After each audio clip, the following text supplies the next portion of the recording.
नमस्कार, महाराष्ट्रीयन मेलमध्ये स्वागत आहे तुमचं.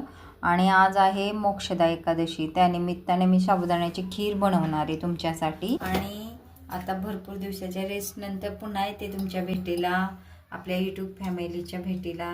आणि पहिलं जसं प्रेम दिलं तसं परत मला प्रेमाने तुम्ही सामावून घ्या. आणि आज तुमच्यासाठी आज कसं मोक्षदा एकादशी आहे, मग चांगल्या दिवसाची चांगल्या ह्याची सुरुवात करण्यासाठी मी आज तुमच्यासाठी उपवासाचे साबुदाणा खीर बनवते. तर त्यासाठी आपल्याला लागणारे 2 चमचे तूप, आपलं साजूक तूप घेतले. आणि सर्व 1 कप दूध घ्यायचं.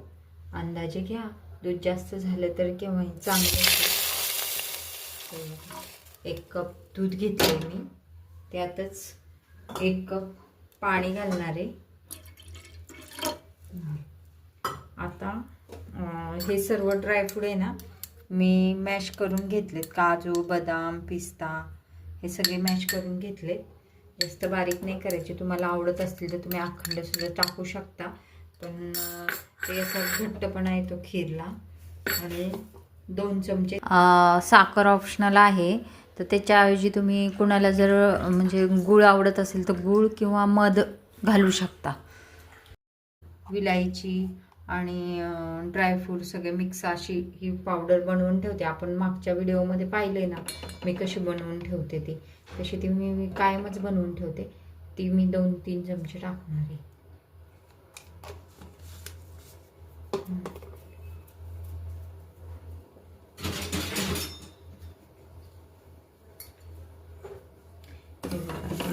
चांगलं घेऊन घेऊ आणि गॅस चालूच आहे. थोडंसं विरघळत थोडा वेळ हलवू.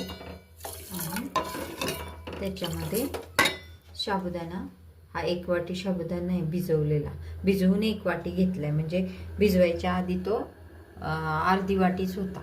भिजल्यानंतर तो असा पूर्ण मोकळा, रात्री भिजत घातला होता, त्यामुळे सकाळी छान मुरलाय बघा, छान भिजलाय आणि असा टम्म फुगलाय, सॉफ्ट आहे. आता तो टाकायचा त्याच्यामध्ये.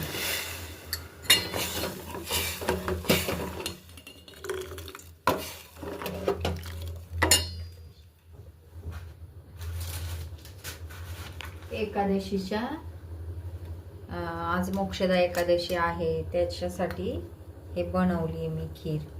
आणि आपल्या यूट्यूब चॅनलची सुरुवात मी इतक्या दिवस रेस्ट घेतलं जरा फॅमिली प्रॉब्लेममुळं, पण आता पुन्हा तुमच्या संग मी जॉईन होतीये. जसं पूर्वी मला प्रेम दिलं तसंच तुम्ही आता पुन्हा मला सामावून घ्या. आणि हे बघा, मी केशर घालते थोडंसं, अगदी थोडंसं घातलं आहे बघा. आणि 2च मिनटं फक्त मुरू द्यायचं, जास्त हे नाही, कारण आपण ते गरम करतोय ना, तर गरम ह्याच्यामध्ये लगेच हे होऊन जातं. हे बघा, टाकते 2-3 तारा टाकायच्या, आवडत असेल तर. नसेल आवडत तर ठीक आहे, नाही टाकलं तरी काही हरकत नाही. आणि थोडं हे साबुदाणा आहे ना पूर्ण ट्रान्सफर होऊ द्या, त्या पद्धतीने जरा वेळ शिजू द्या. आणि मग सगळी आपली खीर अशाच पद्धतीने तुम्ही बघा, मी जशी आत्ता ही जी बनवली ना, अशाच पद्धतीने तुम्ही तांदळाची सुद्धा बनवू शकता. तांदळाची, रव्याची.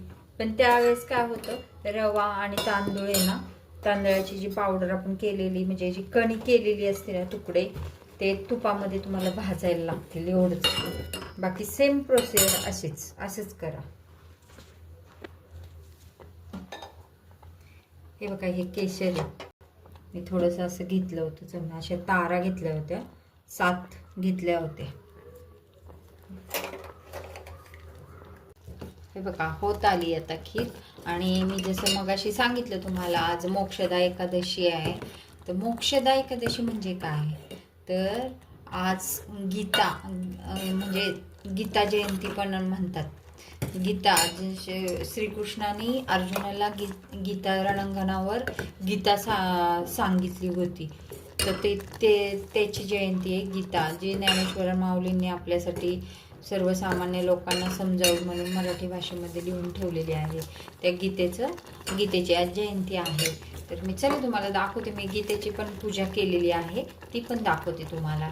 मी अशी ज्ञानेश्वरीची पूजा केली आहे. ही यालाच आपण गीता म्हणतो. ही जी पूजा केली, आज गीता जयंती आहे आणि अशा पद्धतीने मी माझी पूजा केली देवाची. आणि आज मोक्षदा एकादशी आहे. शुभेच्छा सर्वांना मोक्षदा एकादशीच्या. बघा आपली खीर किती सुंदर झाली आहे. हे बघा असं तुम्हाला दिसतंय का खिरीमध्ये वरणच दिसते बघा, साबुदाणा पूर्ण ट्रान्सफर झालाय अशा पद्धतीने बघा. आणि घट्टपणा पण छान आलाय खिरीला. केशर टाकल्यामुळं जरासा कलर चेंज झालाय, क्रीमिश कलर आलाय. अशी ही सुंदर खीर आता मी सर्व करते पहा.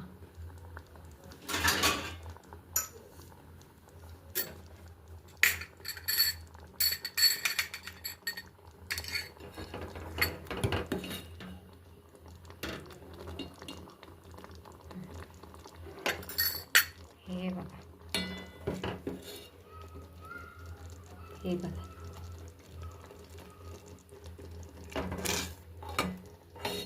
झाली. आता मी गॅस बंद करते.